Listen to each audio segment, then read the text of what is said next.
আমার জীবনটা রান্না আর রান্নাঘরের মধ্যেই কেটে যাচ্ছে। তারপরও সবকিছু মানিয়ে গুছিয়ে নেওয়ার নামই তো জীবন। এই জীবনটা নিয়ে কত রকমের স্বপ্ন ছিল, কত রকমের আশা ভরসা রঙিন স্বপ্ন ছিল। সেই সব স্বপ্নই হচ্ছে আজ মাটি হয়ে গেছে। কোনো স্বপ্নই আর বাস্তব হলো না। কঠিন সংসার জীবন আমাকে দিন দিন কঠিন থেকে কঠিনতমতে পরিণত করতেছে। জীবনের নিষ্ঠুর বাস্তবতাগুলো আমাকে কাঁদায়। আপন মানুষের থেকে পাওয়া দুর্ব্যবহার আর খোঁচা উপহাস জীবনটাকে একদম বিষাক্তময় করে তুলেছে। একজন মানুষকে আপনি যতটা খোঁচাবেন, দেখবেন প্রথম প্রথম সে খোঁচার উত্তর দিতে পারে না, কিন্তু যখন খোঁচাতে খোঁচাতে তার জায়গাটা ঘা হয়ে যায়, তখন সেই আঘাত থেকে বাঁচার জন্য সে কিন্তু প্রতিবাদ করে। আর তখনই ঘরের মেয়ে, ঘরের বউ খারাপ হয়ে যায়। যে বউয়ের মেয়ের মুখে কোনো কথাই আটকায় না, একদম চটচট করে প্রতিবাদ করে, তর্ক করে। কিন্তু এই তর্কটা সে কিন্তু একদিনে শিখে না।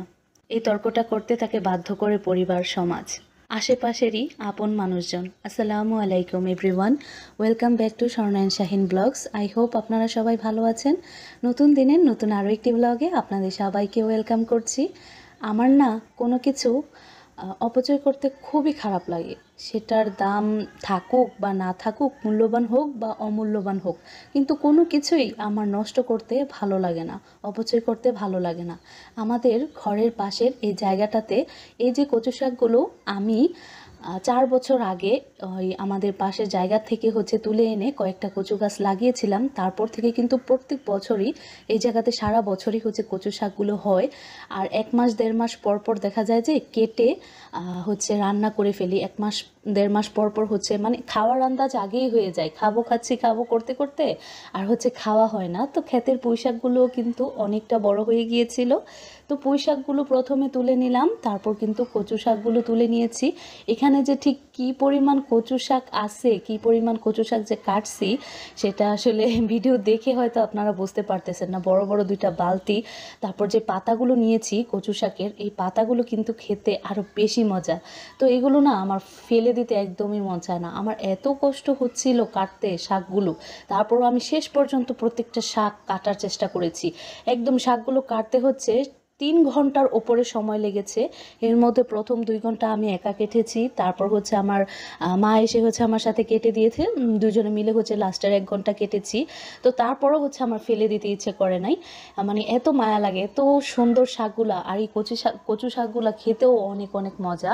তো আজকে আমাদের ক্ষেতের পুঁই শাক মা কেটে দিয়েছে পুঁই শাকগুলা। তো আমি আলু পেঁয়াজ টেয়াজ এগুলো কেটে নিয়েছিলাম। আবার পরে আজকে পুঁই শাকগুলো চিংড়ি মাছ দিয়ে রান্না করব। সাথে 2টা আলু দিয়েছি চিকন করে কেটে।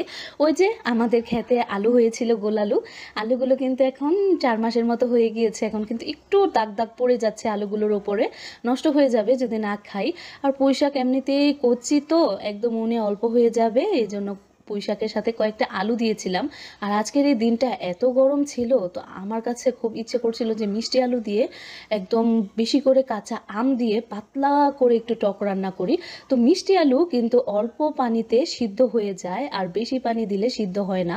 তো আলুগুলোকে আমি কেটে নিয়েছি, তারপর সামান্য হলুদের গুঁড়ো, সামান্য মরিচের গুঁড়ো, খুবই অল্প। এখন যেহেতু একটু অল্প মানে আলুর মধ্যে পানি দেওয়া হয় না, এই জন্য কালারটা বেশি লাগতেছিল আর কি। পানি দেওয়ার পর কিন্তু ঠিক হয়ে যাবে। তো একটু পরিমাণ মতো আন্দাজ করে লবণ আর হলুদের গুঁড়া, মরিচের গুঁড়া দিয়ে কিন্তু আমি আলুটাকে গায়ে গায়ে পানি দিয়ে বসিয়ে দিয়েছিলাম সিদ্ধ করার জন্য। আর আলুটা সিদ্ধ হয়ে যাওয়ার পর একদম পানিটা শুকিয়ে গিয়েছে, তখন আমি ঘুটনি দিয়ে আলুটাকে থেতলে তারপর পানি গরম করে রাখছিলাম সকালবেলা, গ্যাসের চুলায় বসায় রাখছিলাম। গ্যাস যেহেতু সকালবেলা একদমই থাকে না। আর এই রান্নাবান্না করতে করতে কিন্তু আমাদের 3টা 3:30 বেজে গিয়েছিল, কারণ সকালবেলা নাস্তা বানানোর পর্ব শেষ করে কচু শাক কাটতে ধুইতে 3.5 ঘন্টার মতো লেগে গিয়েছে। তারপরে তো আলু কাটলাম, মিষ্টি আলু, গোল আলু, পেঁয়াজ, রসুন এগুলো কাটতেও কিন্তু অনেকটা সময় লেগে গেছে। আর রান্না করতে করতে কিচেন পরিষ্কার করা, চুলা মোছা, বিশেষ করে চুলাটা মোছা, এটা আমার একটা অভ্যাস। তো আমি হাত পুড়ে যাক, হাতের মধ্যে যতই তাপ লাগুক না কেন, আমার মানে চুলা মুছতেই হবে। যেমনই থাকুক না কেন, আমার চুলা দামি হোক আর কম দামি হোক, আমার কাছে মনে হয় ছেঁড়া জিনিসটাও পড়তে ভালো লাগে যদি সেটা পরিষ্কার হয়। আর কোনো দামি জিনিস যদি অপরিষ্কার থাকে, সেটা আমার কাছে ভালো লাগে না। আমি হচ্ছে পাশের চুলায়, ভাগ্য ভালো ছিল দুপুরের পর কিন্তু গ্যাস চলে আসছিল, তো আমি পাশের চুলায় টকটাকে বসিয়ে দিয়েছিলাম। আর এই পাশের চুলাতে হচ্ছে আলু পেঁয়াজ দিয়ে মুরগির ঘিলা কলিজা ভুনা করে নিতেছিলাম। আর ওই যে কচু শাক, সেটা কিন্তু রান্না করেছি রাতের বেলায়। দিনের বেলায় রান্না করে খেতে খেতে পেটের মধ্যে হচ্ছে আর হচ্ছে বাঁচা যাবে না, এত পরিমাণ ক্ষুধা লেগে গিয়েছিল। তো ভাত রান্না করেছি, তারপরে তো মিষ্টি আলুর দিয়ে কাঁচা আম দিয়ে টক রান্না করেছি, আলু পেঁয়াজ দিয়ে মুরগির কলিজা ভুনা করেছি। তো এগুলো করে গোসল টোসল করে তারপর হচ্ছে নামাজ পড়ে দুপুরের ভাত খেয়েছিলাম। আর এই তো ওই দিন এত গরম ছিল যা বলার বাহিরে। তো আমি হচ্ছে বেশি করে রসুনগুলোকে একদম লাল করে পোড়া পোড়া করে হচ্ছে ভেজে নিয়ে তারপর হচ্ছে বাগার দিয়ে দিয়েছি। আর এই তো কচু শাক কিন্তু রাত্রে রান্না করেছি, কিন্তু কচু শাক সিদ্ধ কিন্তু দিনের বেলায় করেছি। আর এই যে এই কড়াইটা আমার ঘরের বড় একটা কড়াই, এটার মধ্যে হচ্ছে 2 কেজির উপরে গরুর মাংস রান্না করা যায়, পোলাও চাল রান্না করা যায়, 1 সের চালের পোলাও আটে এটার মধ্যে।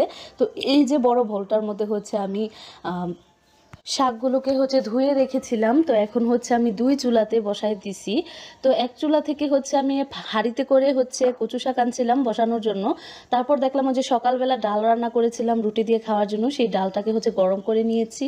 তারপর হচ্ছে পাশের চুলায় কচু শাক বসাই দিছিলাম একটা ভাতের হাঁড়িতে, আর কড়াইতে 2 বার করে সিদ্ধ করেছি। আর তারপর হচ্ছে অর্ধেকটা পরিমাণ হচ্ছে আমার খালার জন্য রেখেছি, কম অর্ধেক, আর বেশি অর্ধেক হচ্ছে আজকে রান্না করব। আর অনেকগুলো শাক হবে, কিন্তু এতগুলো শাক তো আর খাওয়া যাবে না।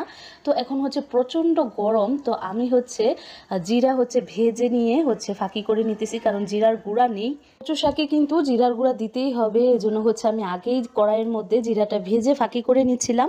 আর এদিকে হচ্ছে আমি সরিষার তেল আর সয়াবিন তেল মিশিয়ে হচ্ছে দিয়েছি। তো এখন কিন্তু রাতের বেলা, তারপর আবার কারেন্ট ছিল না, হচ্ছে আমি মোবাইলের ফ্ল্যাশ দিয়ে হচ্ছে ভিডিও করতেছিলাম। তো এখানে অনেকটা পরিমাণে পেঁয়াজ আছে, 1.5 কাপের মতন পেঁয়াজ কুচি হচ্ছে আমি তেলের মধ্যে ভালো করে ভেজে নিয়েছি। পেঁয়াজের রঙটা যখন একটু গোলাপি গোলাপি হয়ে গিয়েছিল তখন কয়েকটা তেজপাতা দিয়েছিলাম, তারপর দিয়েছিলাম আদা আর রসুনের বাটা।